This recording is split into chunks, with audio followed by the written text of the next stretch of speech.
Well, following last weekend's floods in KwaZulu-Natal, more residents are pleading with government to relocate them to safer areas. The latest disaster comes just 6 weeks after parts of KwaZulu-Natal were basically destroyed by flooding that killed more than 400 people. At least 80 others are still missing. More than 40,000 homes were destroyed in April. For more on the situation in KwaZulu-Natal, we're joined by Thapelo Mohapi from Abahlali Basemjondolo. Thapelo, always good to have you on Newzroom Afrika. Thank you so much for your time. I asked you this question at the time in April after those devastating floods, but today, what is the quality of life for Abahlali Basemjondolo in KwaZulu-Natal after two disasters? Thank you very much, Temegile. Good afternoon to the viewers on this Africa Day. We are still left confused. There are a lot of people in community halls. Right now, the president of the movement was yesterday in Nanda, where he was collecting names of children that still need uniforms, children that have never been to school since the floods have taken place because everything that they owned has been lost. So we are living in desperation. People are still starving. People are still confused as to when government is going to come to the ground. Yes, of course, we are in engagement with government through the MEC of the Human Settlement in KwaZulu-Natal, and they have told us that the promised 1 billion has not reached the government. But 1 day is enough for people to be living under the conditions that we are still seeing our people living under. Why is there confusion about when assistance is going to arrive if, as you say, you're in communication with government? Yes, there's the issue of the 1 billion that was promised by National Treasury, but provincially there are also funds that are already supposed to have been freed up, no? Yes, in fact, on the 5th of June, the MEC will be at our General Assembly where all shared dollars will be gathering in Mayville Sports Ground, where he will be laying out this. But we are saying that this is too late. It should have been done a long time ago. This is an emergency, and people should not be living under these conditions that they are living under. Some have even, in some of the communities, decided to return to these high-risk areas where they have been washed away because there's no hope and government is not coming to the party. So for the first time this time around, the MEC has said that he is going to actually address the people who are concerned, because most of the times what we have seen is government speaking about us and not with us in the informal settlement. He has not gone to the people in the informal settlement, the people who are affected, and speak directly to them about the plans that they have in place. We have heard that the government has procured some land.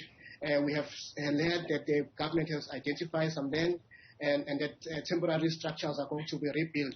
We are for that. We are in support of that. But we are saying that people must be meaningfully engaged so that we don't have a problem where people refuse to be relocated in places that are far. We understand that people are in the cities for economic benefits. People are here for amenities because they want to be closer to everything. But at the same time, we need to be engaged meaningfully when we are going to be relocated. So government must not take distance and speak about us. They must speak with us. We are here waiting for them. And a movement such as Abahlali Basemjondolo, who has a constituency in the informal settlements, should be the main stakeholder of a government. But we must say that we are indeed happy that the MEC is coming to the General Assembly to address the people who are concerned, address the people who are affected, not talking about the people that are affected. So as far as the relocation yet, then permanent relocation, which is yet to happen, because ultimately post the floods, what we heard from government was that people need to be moved to safer ground because many of the areas where they'd set up home are likely to be washed away should there be floods again in future. Am I right to say that many of the people you represent will only move if the areas that they're moved to are in line with the need for economic opportunities, are close to schools, healthcare, etc.? Yes, that's the case, Tamile. In fact, the reason why informal settlements exist in these particular places, they exist for economic purposes. However, we are saying that we understand that cities cannot accommodate everyone. But we are saying that that must be done with dignity. People must be engaged meaningfully. Do not come to a community and say, we are moving you in this place because we see danger in this particular place, without having meaningfully engaged and making people understand why in the first place they need to be relocated. So that's what we are expecting the minister to do on the 5th, to actually explain and give us in detail which plots of lands that are going to be given to relocate people. And we have heard that the TRUs that he's going to be providing are more dignified. So we are hoping that, but we have no hope to trust this government, because in the past they have let us down.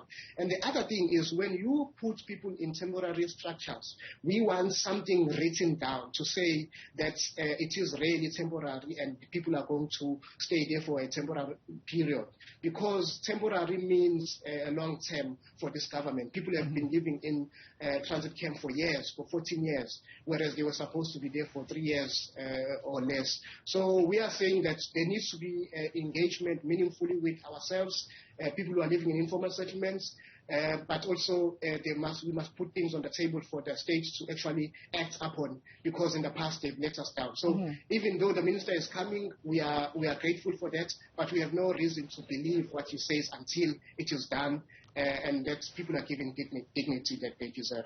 Thapelo, let's go back to the children you mentioned at the beginning of our conversation, children who you say have been unable to attend school since April because they lost everything, including their school uniforms. Do you have a number, and where exactly they'd be based?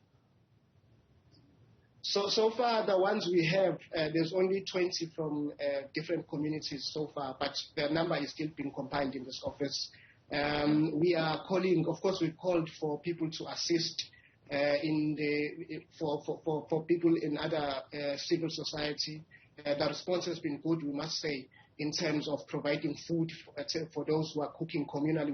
We are encouraging people who are living in community hall to cook communally. We are encouraging people to cook. We've provided food parcels. We've assisted more than 2,000 families. And the government has acknowledged the role that is played by people